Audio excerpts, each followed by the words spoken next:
I really don't talk much about the superheroes anymore on this channel, Marvel or DC. I just don't want to. I really don't. But it's been, what has it been, like 2 weeks now since they released? Maybe 3 weeks now. I forgot. Time and time is merged together now as you get older. But it's been a couple weeks since they released the Spider-Man, and I don't even know the name of the damn movie's name. Brand New Day. Yeah. That's what they named it. Brand New Day. They released a new trailer for that movie. And from what we have seen in the trailer, we know the Punisher will be in the movie. I think they were going to release a Punisher TV show or something to Disney Plus next month. So there's that. And we have seen the effects of Doctor Strange's spell having everybody forget who Peter Parker is. So we've seen that, the effects of that in the trailer. It looks like Spider-Man, or Peter Parker I should say, is going to have an uphill battle dealing with the effects of that and seeing this version of MJ be in the arms of another man. And we also probably might see somewhat of a mutation of his powers or whatever we're seeing. We don't know who the main antagonist of this movie is going to be. But there poses a question when it comes to all the Spider-Man. Tobey, Andrew, and the newest one. Or the new one, or the current one I should say. They all pose a question. And I saw this on YouTube. Somebody posted this question: which one, or which actor portrayed, or which portrayal of Spider-Man is the best one? And I think a majority of people did pick Tobey.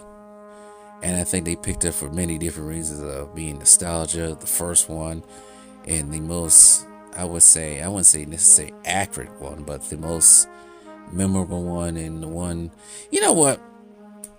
Out of all three actors, Spider-Man 1 and 2 are great, right? And the problem I have with the MCU Spider-Man, that I may have said this in the past before, but the problem I have with him is that all three movies that he has been in so far, you want to include all the Avengers movies, so that's 3 Avengers movies that Spider-Man has been in.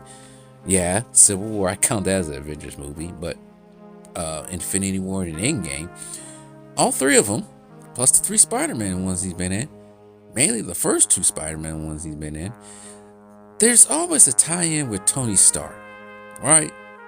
And that has always been a problem with me. It's probably been a problem with other diehard Spider-Man fans, that his whole everything is just tied up with Tony Stark. There's no Uncle Ben. Correct me if I'm wrong. Has there been even a mention of Uncle Ben in any of these movies? Probably not. That bothers me. Cause that's the biggest part of Spider-Man. And I think they got rid of not having Uncle Ben in the MCU. Sorry. Has really bothered me a lot. And that they substituted Uncle Ben, or I should say, put the substitution for Uncle Ben being Tony Stark. That really bothers me. And all the villains so far that this version of Spider-Man has faced has been connected to Tony Stark, with the exception of No Way Home. Vulture, connected to Tony Stark, pissed off at Tony Stark. Mysterio, connected, pissed off to Tony Stark. We get that Tony Stark's sins have affected other people, but in this case, we don't need to do that. Spider-Man can stand on his own.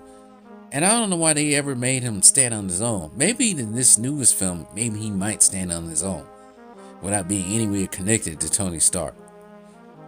Hopefully, with the spell that Doctor Strange did, yes. That has always been my biggest problem. And I think that's always been the thorn in the side of the Spider-Man.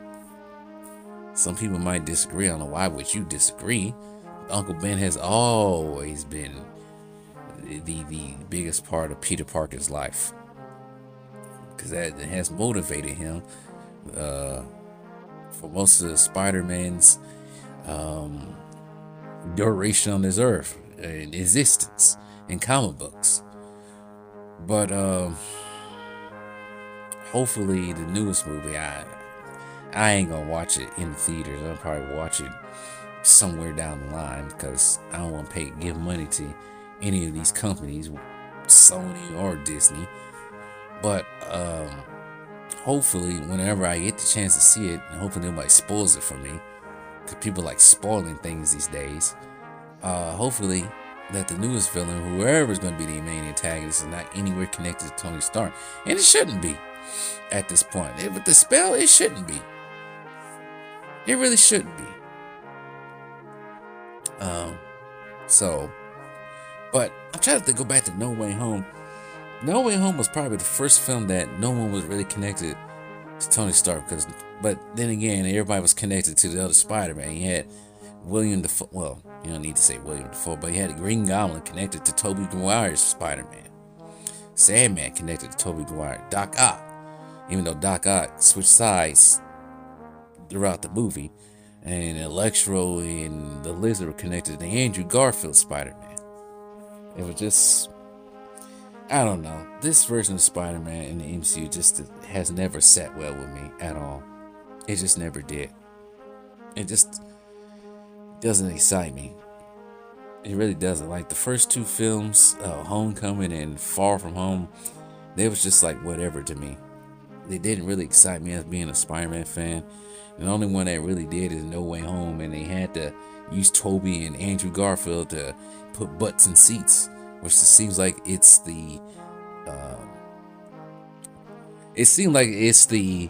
current form that Marvel or Disney is going with. We're losing money, we're losing people, we're losing the audience, so let's put Tony Stark as Doctor Doom. Yeah. It's drawing a lot of speculation right now from what I've been seeing for the past year and a half or almost 2 years now, so that part has worked, but we'll see. Well, I don't know if I'm gonna see that movie, but most people are gonna find out when that movie comes out in December. But anyways, this is Franchise Media.